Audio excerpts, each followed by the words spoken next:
Right on time, my bird's squawking because I'm not upstairs. Oh my gosh, I cannot believe how much water I have drank today. It's 5 o'clock Arizona time. My name is Shannon Miller. We'll wait a minute or two for everyone to hop on here.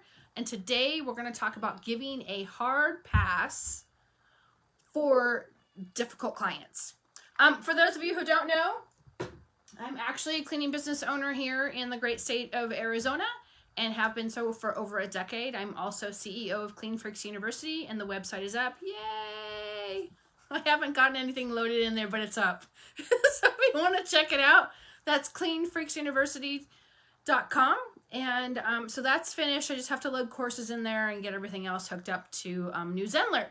So I spend a lot of my time teaching you guys how to build up the back end of your business instead of being run over by your business. But today we're going to talk about giving a hard pass to difficult clients.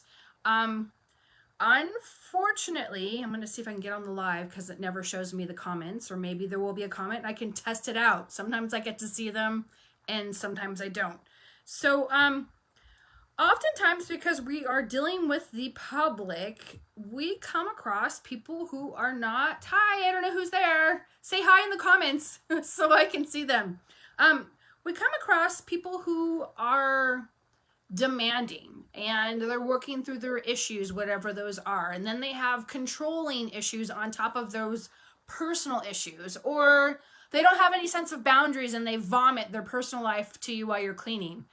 Hi, Anisha, how are you? So you just never know what you're going to get. It's a whole bag of fries, right? Every single French fry looks the same, but it's different. So there comes a point in your business that it's important for you to have clear boundaries, whether you're cleaning yourself, whether you're sending out cleaning texts. Hi, Tracy.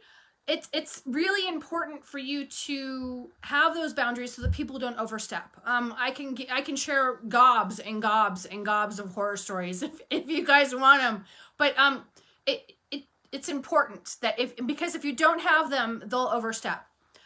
There was a client. I'm just trying to think of backstories I can give you examples from. I had a client who was fairly new. And hi, Jolene, how are you?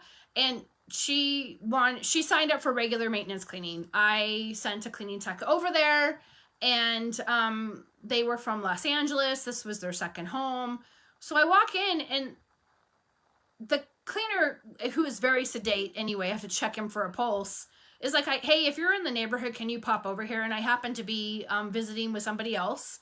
And I did, in fact, have time to go over there. So I walk on this job, and this poor person the cleaning tech is like freaking out because he can't get anything done because they're packing boxes, they're unpacking boxes, they're moving furniture around, all while he's trying to do a deep cleaning.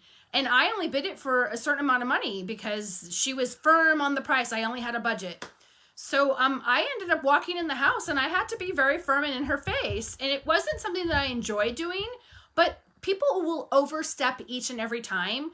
She basically was like, well, he's not getting anything done. I go, you're not even ready for cleaning. I go, had I known you were not ready for cleaning, we could have scheduled you another day. We could have sent 2 team members over here instead of just 1. I go, and you're putting the blame on him when you have your boxes. I go, you're wanting him to do all this stuff, but you're not ready for him to clean. So it became like this thing. And, the cleaning tech, his face, his eyes were like, bing. and you just... people will overstep. That's just how it is. We're humans. We don't know boundaries, or we don't care about your boundaries. We just want things done. And I totally get that. So that is just one example of how you have to be firm in your cleaning. Another time, I had a cleaning tech walk on the job was for regular cleaning. It was actually, they had work done. Post-construction cleaning. Well, that's a whole different deal. Those always are a team of 2 or 3, depending on the size of the house. And, that's a different scope. That's not post-construction cleaning and deep cleaning because you didn't clean your house before you had a remodel done. That's not how that works either. So I had to go over there because the cleaning tech wasn't comfortable doing it. And to look at the job, and I'm like, hey, this isn't a regular cleaning. This is a post-construction cleaning, and this is what it's going to cost you on top of everything else. And so those getting involved and working through those issues are important. 9 times out of 10, when you are doing it in person, people don't want the conflict and they're not going to say anything. Once in a while, I did have one individual, gosh, this was like 9, almost 10 years ago. And I had Rebecca. Rebecca was a very sweet individual who had been sheltered by her parents. Her mom died really young. Her dad was around, but he, she just was a young cleaner. And she was very nice and very nice individual. Well, this particular client just started screaming at poor Rebecca, and I had it. No one yells at any of mine. It's just like, Mama Bear came out. And it's important that, and we ended up pulling off the job. It's one of the 2 times I've pulled off the job because the customer was just unruly. And you don't make my cleaning techs cry. I'll make you pay for it. It's just how it works with me. And we got into the car, and I was just like, I had to apologize to the work vehicle because we all drove over there as a team. And, I met them over there. And anyway, we're in my work vehicle. They're loading up gear. And I had to apologize to my cleaning techs for losing my temper. And they're like, oh my God, that was awesome. I'm like, no, I totally need a timeout. So that's how far I jumped. So having clear boundaries are important for them. Sometimes when you get the call, ring, ring, ring, oh, hey, this is Castle Keeper Cleaning. How can I help you? Oh, well, my name is Mrs. Smith. I always use Mrs. Smith. So if your name is Smith, I'm sorry. And I can't find a cleaning company. Oh my gosh, well, how can we help you? And then they start to use key phrases over and over through the conversation that are red flags. So if they've told you that they've used every cleaner company in town and they can never find a cleaner that will do the good job, that's your opportunity, hi Melissa, to run. Hi Susie. When they tell you they've gone through everybody and they can't find the one, that's telling you right then that they're high maintenance and they're too difficult to handle. Or if you tell them that you're giving them a regular maintenance cleaning and then they have a laundry list, boom, it's sitting right there on the counter. In addition, I want you to clean out my closet. I want you to do the cat box, and I want you to load and unload eight loads on the dishwasher and then start my laundry. That's not regular maintenance. Those are 2 different services. That's a top to bottom deluxe cleaning, and that's also laundry service. So those are 3 services that you would add on. It's not, a one for all where it used to be in the 80s and 90s with Mary Maids. They did everything because that's just the way it was in the market. And that was a way for them to add on to the bill. Now it's different. We all try to, McDonald's, I always give McDonald's as a great business model. We won't talk about other things, but we'll just talk about familiarity. You can go to any McDonald's throughout the United States, even in some countries, with the exception of India. India doesn't eat cow. And you can get a Big Mac, no matter where you go. It's exactly, it has the same sauce, it has the same patty, it has the same bun. You can get it with the fries, you can drink the Pepsi, or I can't remember if it's Pepsi or Coke. But when you have to make your cleaning services consistent. So that's why I always say regular maintenance cleaning is this, and I bullet those points. And then if you want laundry service, it's in addition to, or if you want a top to bottom deluxe cleaning, that's not regular maintenance cleaning. It is, but it's added on with certain things. So we do the outsides, the cabinets, the doors, the door jambs, the baseboards, those types of things. So you have to be very clear with your clients, or they will overstep. Or they don't understand why they're not getting the deep cleaning price when they're paid for regular maintenance cleaning, right? So, hi Kimberly, how are you? That's really important as well. I'm going to look to see if you guys have any questions so far.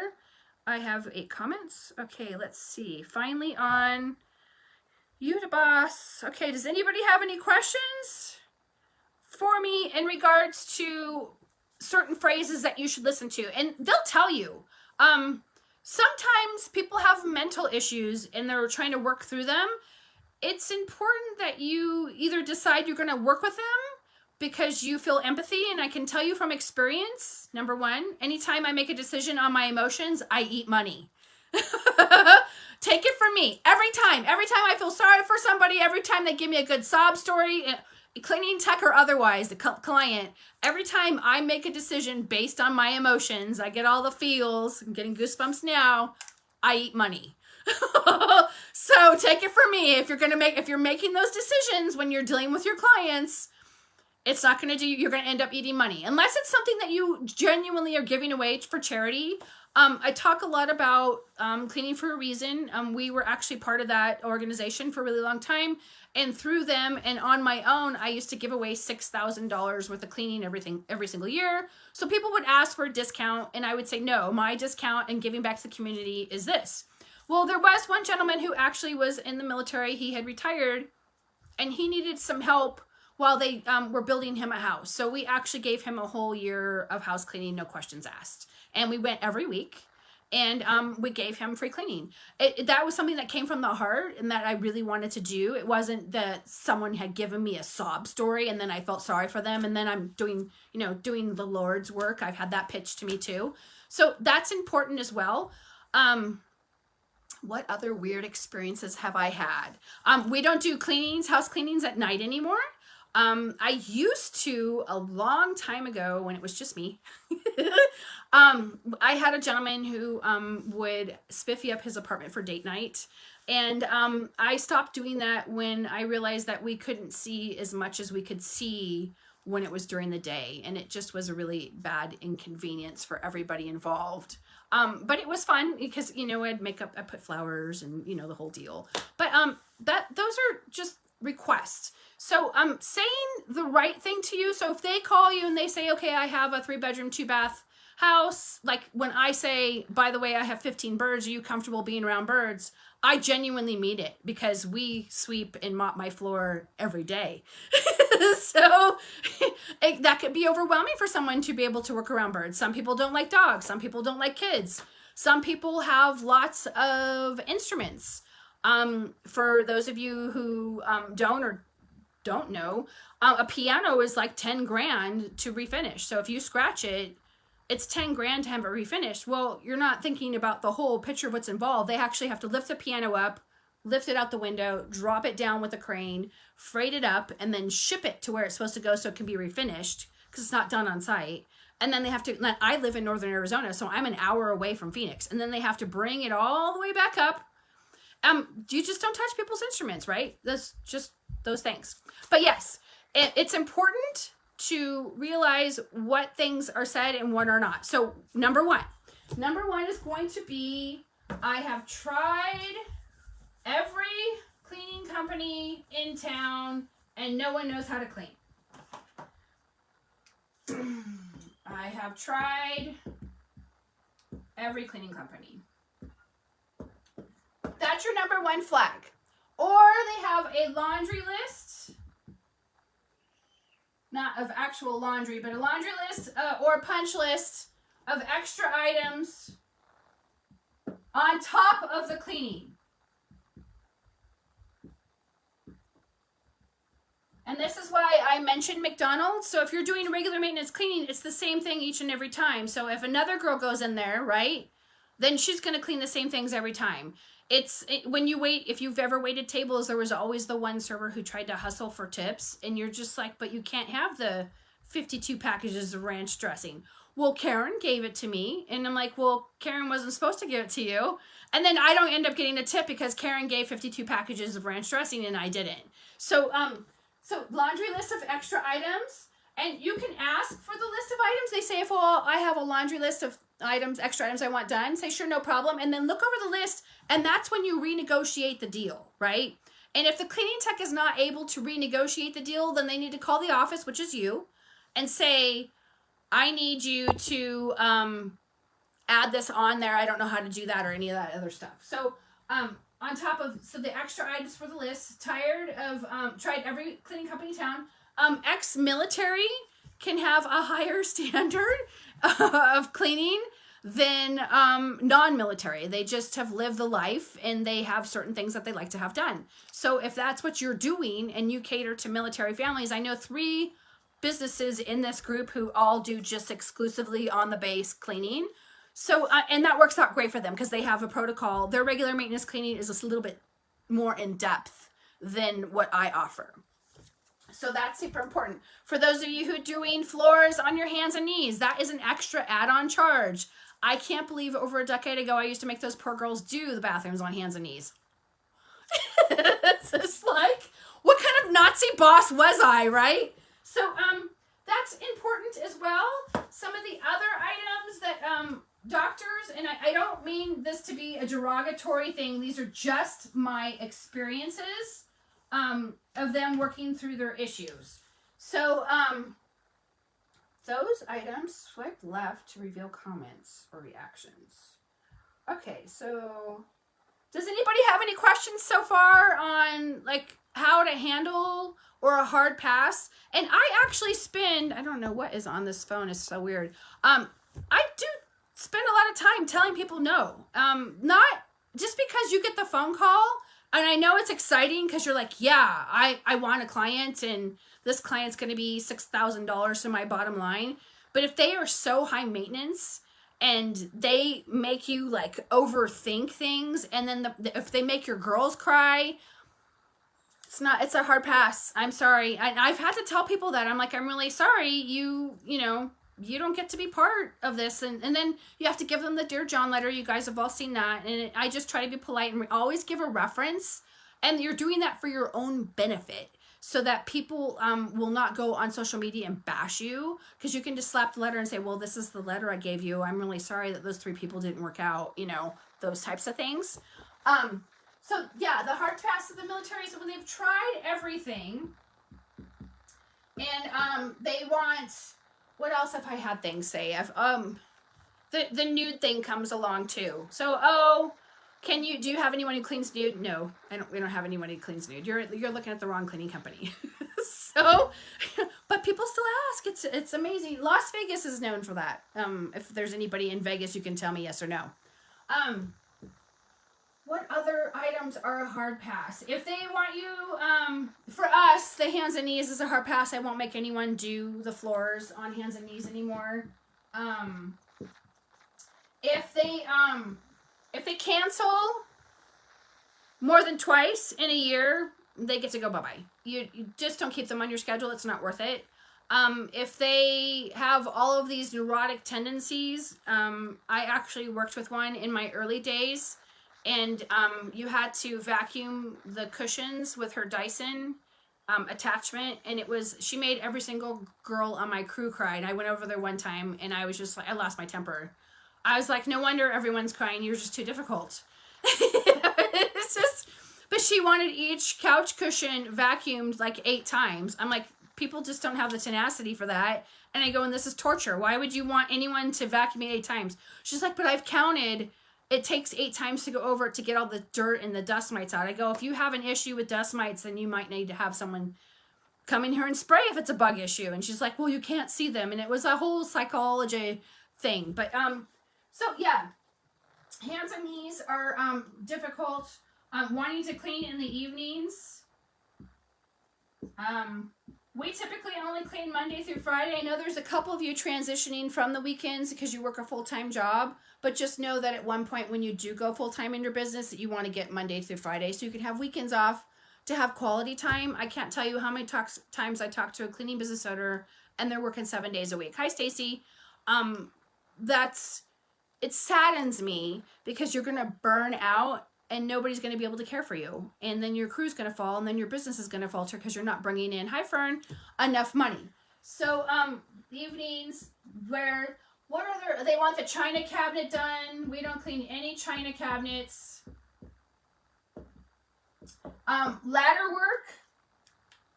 If they require ladder work that needs to be done, we need to know about that because not everybody can carry a ladder in their car. And ladder work is extra. If they, I've actually when I did in-person bids, I showed up at a job and I had a gentleman there and he spent his whole time on the phone while I was waiting for him to get off his call so I could look at his house. And he wasn't going to get off the call. He just wanted to make me wait. And I finally was like, after 5 minutes, I'm like, I got to go. And he's like, well, wait a minute. And I'm like, I have other bids to go to. I don't have time to sit there and wait while you finish your conversation. And that was a red flag. He wasn't a very tidy individual, and that was another red flag.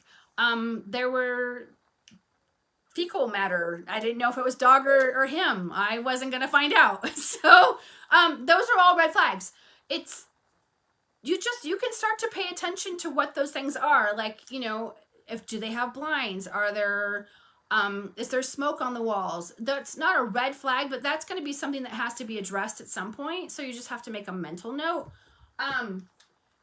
So those are important things too. Does anybody have, I'm losing my voice, any questions about what would be another hard pass? Let's see if it says anything at all in here. Nobody's got any questions for me today. I'm hoping that you guys swipe left. Okay, perfect. I love the content. Lake City, Florida. Does anybody have any questions? Okay, so Jacqueline Crossman, you asked a question. It says, how much extra would you charge on top of the, if you walked in and it was a different scope of job? Are you referring to like the regular maintenance cleaning or a top to bottom deluxe cleaning? Or are you talking about the post-construction cleaning in general? Say no to litter boxes. Yes, litter boxes. We admittedly, Mary, who passed away last year, she was 97. I ate lunch with Mary. I loved Mary. Just little itty bitty. And she had a kitty cat, and he was, I think, 22 or 23, and he didn't always make the box. So I actually would go over there and have lunch, and we, you know, I'd fluff up her house. I loved Mary. I still think of her fondly to this day. It's going to make me cry. But yeah, cat boxes typically are no. Sorry, I didn't mean to water up. What else is it showing up here? Any other questions for you guys for the live here? It doesn't say, I can't figure out why it won't show me. So let's look in here, the Maids Network, and see right here. Okay, so we have that. Bi-weekly cleaning, surface cleaning. She wants towels and bedding done. Okay, so if you are, is she wanting you to wash the towels and bedding, or is she wanting you to change the towels and bedding? Those are two different things. If you are doing with regular maintenance cleaning for us, it's $25 extra. So you get one sheet change per cleaning. If they come in and they have a 5,000 square foot house and they have 3 sets of bunk beds and 2 masters and an in-law suite, and they expect you to do 8 beds, we charge $25 a bed, and the sheets need to be sitting on the bed. We're not paid to go search for your sheets because you forgot them, or you open their linen closet and it's a total poop show and you can't find anything. It's not your job. So swipe left to reveal the comments. So yeah, I would take, if they want them washed, then it's actually a laundry service. Someone asked about Mop Heads. So we use, I know a lot of you guys use the spin mops. Spin mops are not my favorite. The only way to truly get a clean floor is to learn how to flat mop. And I know everyone's like, I don't want a flat mop. You have to reach your hand in the water, but you're going to get better results. And there is a skill set involved. Not everyone knows how to flat mop at all. And it takes, you can actually, there's 2 methods. You can do the bucket and dip. There's actually a bucket that you can dip the whole mop head in. I've seen that. I've tried it. I wasn't impressed. But there is a way that you could take like 10 mop heads in one house, because you would want to share for every 100 or 200 square feet, and put a clean mop head down to kind of get and gather all that stuff. So it says, what about weekly client that doesn't clean up their house in between visits? That would be mentioned in your onboarding paperwork. I don't know if you had a chance to purchase the contract bundle, but in the onboarding paperwork, there's a welcome paperwork, and it says, it talks about the 70% clutter rule, and then it talks about picking up but not cleaning up. So preparing for cleaning. It talks about being gone out of the house. I know that's not possible now with this whole COVID thing, but in the past, it was nice because nobody was home. You could spread your gear all around. You didn't have to worry about anyone tripping over a vacuum cord.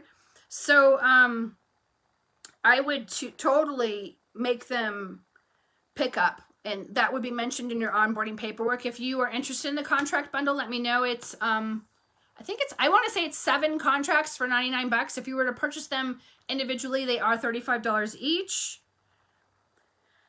Onboarding bundle, I'd love to buy. Okay, sure, Katie, I can do that for you, no problem. And then, is anybody else? Mop Heads, surface cleaning, she wants towels and bedding done. So Jacqueline, I still don't know if they want laundry done. We did talk about adding laundry on to your cleaning service. So that's important that you, I think the video is still up. Facebook's been taking my videos down after X amount of days. Or sometimes I pull them down because I'm going to repurpose them and sell them later. But the laundry one should still be up, and that talks about how much to charge for laundry and the different ways. I think a couple people came on and talked about how they had laundry service and what they charged, what they didn't charge, what was included in the stain removal and all that stuff. So there's that. Any other questions on a hard no? If they're really difficult, or you don't click with them right away, or if it starts off bad, it always will end up being bad. That it just, full moon, who knows? Who knows? You just don't click and get along with every personality. And just because someone calls you doesn't mean that they get to be your client. You get to handpick your clients because you're the business owner, right? So, let's see. Any other questions for me, you guys? You're giving us the confidence to tell these people no. Yes, Fern, I fully agree. And you don't have to be rude about it. You can just say, well, occasionally you have to be rude about it. And please don't follow my example when I lost my temper. But she yelled at Rebecca. I was so mad. But just try to be as polite and professional as you can. We are all professionals. And it's my intention to watch you guys grow. Some of you guys have reached out. We've talked privately. About your aspirations and getting your first client. It's exciting on my end to watch and support you guys on the back end, because it really is all about collaboration. Any other questions from you guys at all? I think I just picked up a client who fired her last cleaner because she claimed she wasn't cleaning her floors. She said cleaning her floors, there was still dog hair after the floors mopped, but if the long hair dog is running around, that's bet she's going to shed. Yes. I find it unreasonable for a homeowner who really does have pets, because I have 4 dogs. I have someone come over to my house, and I would not expect her to get all of the bird seed and or dog hair up. So, I would make sure that she understands that there's no guarantee. It's just like going to the, I can't remember who just got the hair salon. Excuse me. You, when you get the hair salon, sorry, I had to drink some water. I had to slurp water. When you get the hair, if you take on a hair salon, make sure that you have a clause that says no guarantee of 100% hair removal, because what happens is they cut hair and it floats around in the atmosphere. Well, when they leave, they don't want to pay for the air. So then you come in, there's no air on, so all the hair settles, right? Even inside the vent. And then when they turn on the air, then it floats back out like you didn't clean at all. So you need to have a clause. But if she's a problem, then I would drop her. If they cancel too often, or if they're confrontational, or if they call you back and said that you didn't do a good job, or they do this whole passive aggressive, like they won't let you come back, I cleaned it myself. Offer. All you can do is offer to clean and fix the problem, and then you're just trying to save your reputation. You and I both know that 99% of the time you got it, right? 99% of the time you got it. Once in a while you're off your game and you blunder it and you're like, oh, maybe I didn't get the back of whatever that was in the corner. Maybe I didn't see it because it was cloudy. Maybe the power went out while I was there and I forgot because I got, because we get in a rhythm, right? You come into the house, you do the house the same way every single time.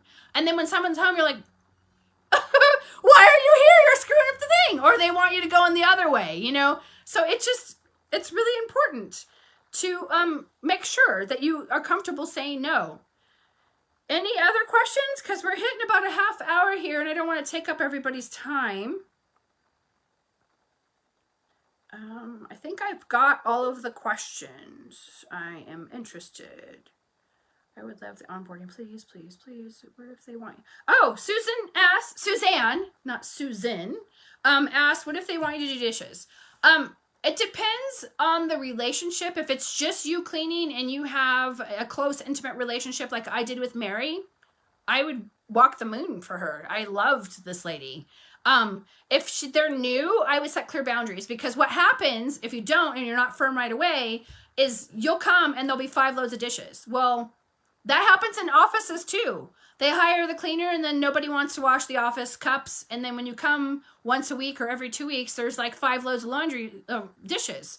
And you're not being paid to wash the dishes. So you have to have a dish clause with your office commercial contracts, where with homeowners, you have to say, I'm not doing any dishes. We actually have homes where the cleaning tech calls me and I'm like, just take the dish and put it on the counter, clean the sink, and then put the dishes back. It's their responsibility. Or if the dishwasher is not empty, or if it is empty, then I would just load it up really quick. If it's not empty, I would just put them to the side and say dishwasher full. They're gonna know. But yeah, I would, if they want you to do it, then they can pay for it. Any other questions? I appreciate us all sticking together.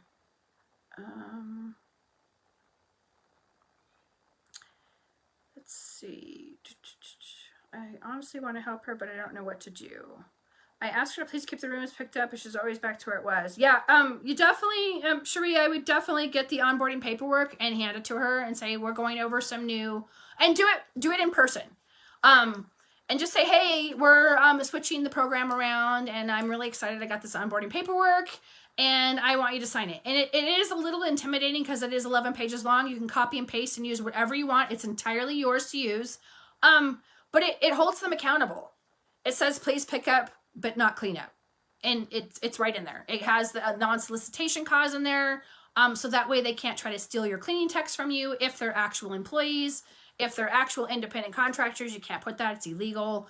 But it's a pretty long document, and it's meant to be substantial and to say these are all my policies. And some of them you're going to be like, oh my God, that's awesome. And others are like, oh, I already did that.